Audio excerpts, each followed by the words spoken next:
یہ ایک صاحب ہے مرزا انجینئر، جو ان سے کیا پرابلم کیا ہے آپ کی؟ میں نے جب بھی دیکھی نا، آپ بڑے غصے میں کچھ بیان کر رہے ہوتے ہیں.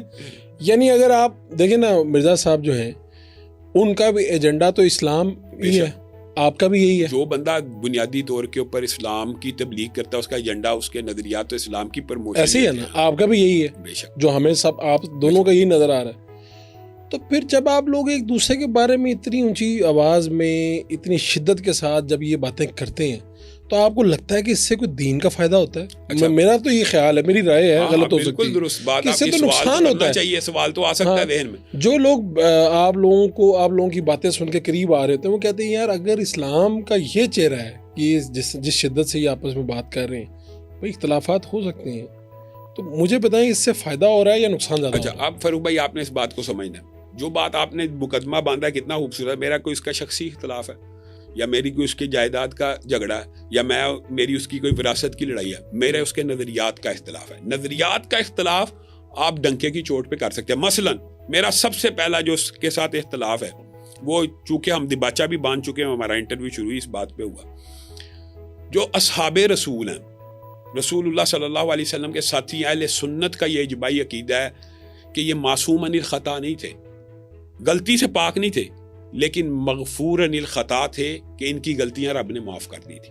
معصوم نہیں تھے، ٹھیک ہے، غلطیاں ہوئی ہیں، غلطیاں ہو سکتی ہیں، لیکن اللہ تعالیٰ نے کہا رضی اللہ عنہم. ایک بندے کو اللہ تعالیٰ کہہ رہا ہے میں تم سے راضی ہوں، اور مرزا جہلمی اس سے راضی نہ ہو، تو اسلام کو کوئی فرق پڑے یہ گا؟ آپ نے مرزا کے ساتھ کیا کہا ہے؟ مرزا جہلمی، جیل میں. اچھا، مرزا جہلمی اگر اس سے راضی نہ ہو تو اس سے اسلام کو کیا فرق پڑے گا؟ مثلا میں جو بنیادی اختلاف ہے، آپ نے بنیادی بڑی باتیں پوچھی ہیں.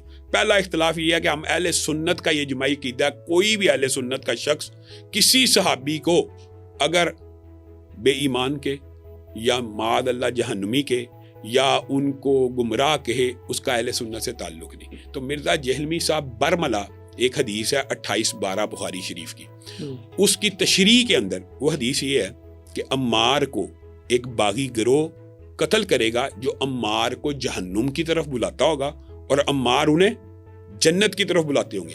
یہ حدیث بیان کرنے کے بعد مرزا جہلمی صاحب کی آپ کوئی بھی ویڈیو اٹھا لیں، وہ آگے سے یہ کہتا ہے کہ وہ گروہ جو جہنم کی طرف بلانے والا وہ سیدنا امیر معاویہ کا تھا، وہ امی عائشہ کا تھا، وہ طلحہ و زبیر کا تھا. اب میں آپ سے سوال پوچھتا ہوں، کیا سیدہ عائشہ کے بارے میں رسول اللہ نے یہ نہیں کہا کہ یہ جنت میں بھی میری بیوی ہے؟ کیا طلحہ و زبیر عشرہ مبشرہ جنتی نہیں ہے؟ کیا سیدنا امیر معاویہ کے بارے میں ام حرام بنت ملحان کی صحیح حدیث نہیں ہے کہ یہ لشکر پورے کا پورا جنتی ہے، بحری بیڑا اس کے سربراہ امیر معاویہ؟ یہ اب میں آپ کی بات سے اتفاق نہیں، میں آپ اگلی بات کرتا ہوں. جی، یہ 4 افراد کیا جہنم میں بلانے والے ہیں یا جہنم کی طرف بلانے والے ہیں؟ ہم مرزا صاحب کو کہتے ہیں جو ٹرانسلیشن اور تشریح حدیث کی آپ کر رہے ہیں، یہ 1400 سال میں کسی نے نہیں کی. جہنم کی طرف بلانے والے گروہ کے اوپر اجماع امت ہے، وہ خارجیوں کا گروہ تھا. اچھا، وہ صحابہ کا گروہ نہیں تھا، وہ خارجی اس دور کے اندر ایک ہی گروہ تھا صحابہ میں. امی عائشہ کا اور حضرت علی کا عقیدے کا اختلاف نہیں تھا. طلحہ و زبیر کا اللہ رسول کے بارے میں حضرت علی سے اختلاف تھا. ایک سیاسی اختلاف تھا قاتلین عثمان کے قصاص کے اوپر. اس سے جہنم کی طرف بلانے والے نہیں بنے امی عائشہ، طلحہ زبیر اور سیدنا امیر معاویہ. پہلا نقطہ اختلاف یہ ہے کہ وہ صحابہ کے بارے میں زبان درازی کرتا ہے، وہ سیدنا امیر معاویہ کو جہنم کی طرف بلانے والا گروہ کہتا ہے، وہ سیدنا امیر معاویہ کو باغی گروہ کہتا ہے. اس طرح کی بات. دوسری بات یہ ہے، وہ کہتا ہے کہ قرآن پاک کو بغیر ترجمہ پڑھنا ایسے ہے جیسے فرینچ میں گالیاں نکالنا، انا للہ و انا الیہ راجعون. یہ بات کہنا کہ قرآن پاک کو ترجمے سے پڑھو، یہ آپ کو بھی کہنی چاہیے، مجھے بھی کہنی چاہیے کہ قرآن پاک کو یار سمجھ کے پڑھو. لیکن اگر کوئی بندہ یہ دعویٰ کرے کہ بغیر ترجمہ پڑھنا ایسے ہے جیسے فرینچ میں آپ گالیاں نکال رہے ہیں، آپ کو آتا ہی نہیں، تو گالیوں جیسا قرآن پاک. رسول اللہ صلی اللہ علیہ وسلم نے فرمایا کہ قرآن کے 3 حرف ہیں، الف لام میم، جو پڑھے گا اس کو 30 نیکیاں ملیں گی. اب فاروق بھائی آپ بتائیں، الف لام میم کی ٹرانسلیشن پوری دنیا میں کسی عالم کو بھی آتی ہے؟ کیا نبی بھی بتا کے گئے ہیں؟ کسی کو نہیں آتی. تو اس کو پڑھنے سے 30 نیکیاں نہیں ملتی. تو یہ فرینچ میں گالیاں نکالنا.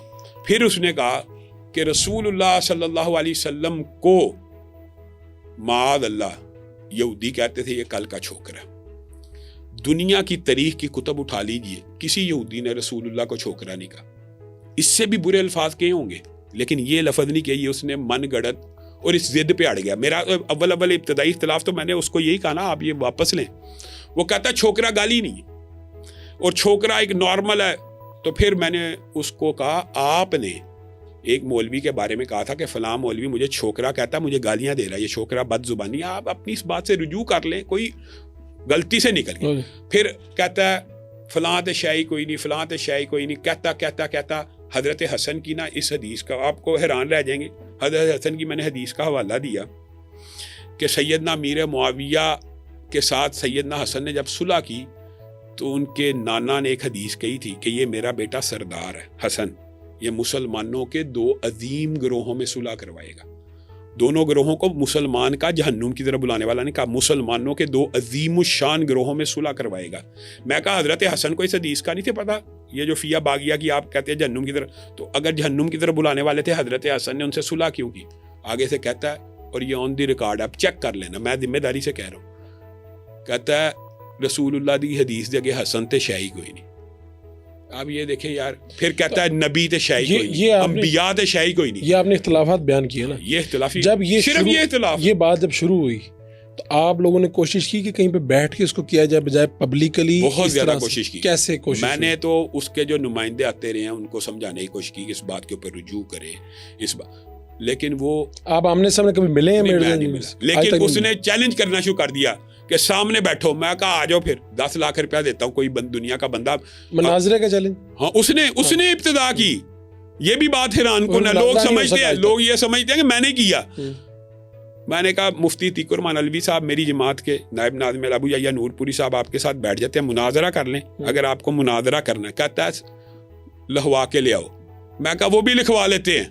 کہتا ہے یہ بھی لکھواؤ کہ ہماری شکست فلاں, یعنی مناظرے کی شرائط بڑھاتا اس نے کرنا تو ہے ہی نہیں. آپ کو پتا وہ کسی سے مناظرہ کرنا. اور اس سے پہلے آپ لوگوں نے کوشش کی کہ بیٹھ کے بات کرتے ہیں, یہ بات پبلکلی اس طرح نہ ہو. کوشش کیا, اور مناظرے کے بعد بھی فاروق بھائی آج آپ کی وساطت سے بھی میں یہ بات کہتا ہوں کہ پاکستان کے اندر جتنے بھی گروہ ہیں, میں یہ بات کہتا ہوں جو مناظرہ کرنا چاہتا ہے وہ مناظرہ کر لے, لیکن اگر کسی کو مناظرے سے اتفاق نہیں ہوتا تو میں کہتا ہوں کہ سیدنا ابو بکر سے لے کے سیدنا امیر معاویہ تک یہ اصحاب رسول جنتی ہیں. اگر کسی کو شک ہے تو مناظرہ چھوڑو, مباہلہ کر لو, بات ختم.